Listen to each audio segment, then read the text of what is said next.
संघ को संघ नमामि, संघ नमामि, संघ नमामि। आज का विषय जो दिया गया है बड़ा अच्छा है। समण संघ, समणों का संघ। समणों का संघ कहते ही हम समझते हैं कि कोई प्रश्न भी करे कि भाई ये समण शब्द कहाँ से आया?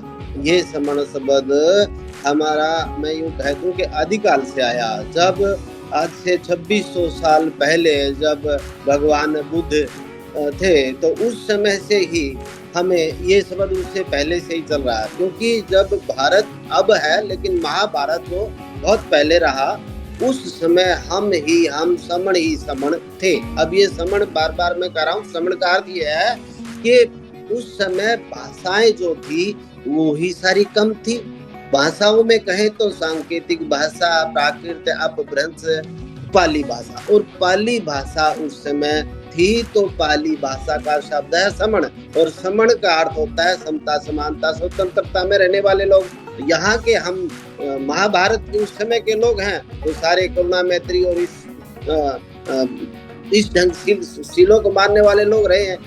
तो हमें अपने आप को, हम एक ही विचार वाले रहते थे, एक ही हमारा लक्ष्य होता था। जब एक ही सब कुछ है तो हम एक जैसे ही थे, हमारा रंग एक जैसा रहा।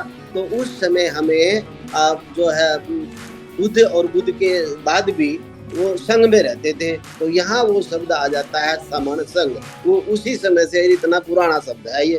और आजकल हम देखें तो श्रमण हो जाता है, क्योंकि जब तक भगवान पैदा नहीं हुए थे तब तक पाली भाषा और यही भाषा थी, उसमें हमें अपने आप को समण, स्वतंत्रता, समानता में रहने वाले कहा गया।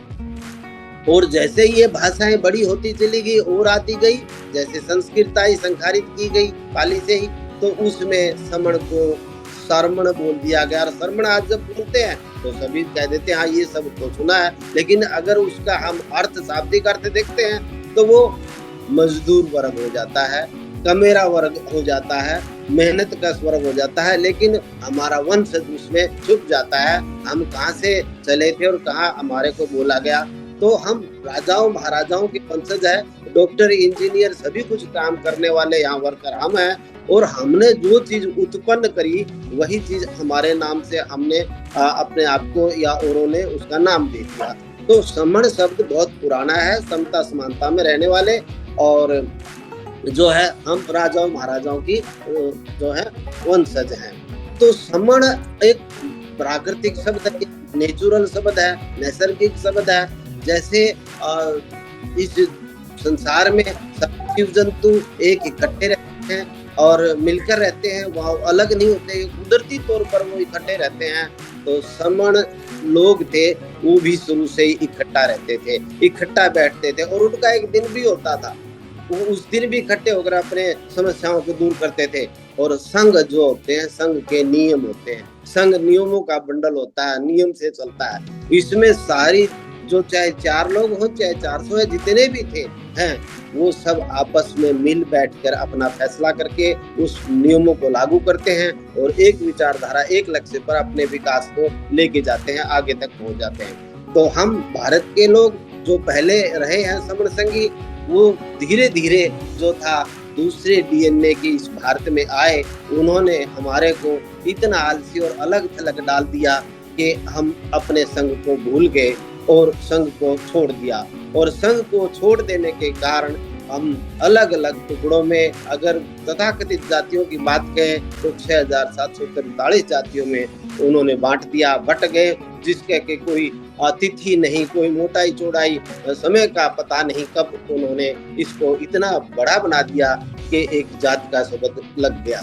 और जो है नियम, नियम तो इसमें है ही। और जो संघ की बात करूं तो संघ जो है उसके जब जातियां इतनी बटकी, तो टुकड़े टुकड़े होने से 29 लाख संगठनों में भी हम बिखर गए उनके। और संगठन क्या होता है? जो स्वार्थी लोग होते हैं, जो मालिक हो जाते हैं, और वो कहते हैं कि मैं इसका अध्यक्ष हूँ, मैं इसका सचिव हूँ, मैं इसका चंदा इतना लूंगा। तो इस टाइप के लोग जो होते हैं वो संगठन बना करके अपना स्वार्थ पूर्ति के लिए बढ़ चलते हैं और बना लेते हैं। तो भारत में 29 लाख संगठन है जो कि कोई काम नहीं करते। उसके बाद जो हमारा संघ बिखर गया था, जातियों में भी बट गया था, जो कि जाति का आपके 5 मिनट पूरे हो गए सर।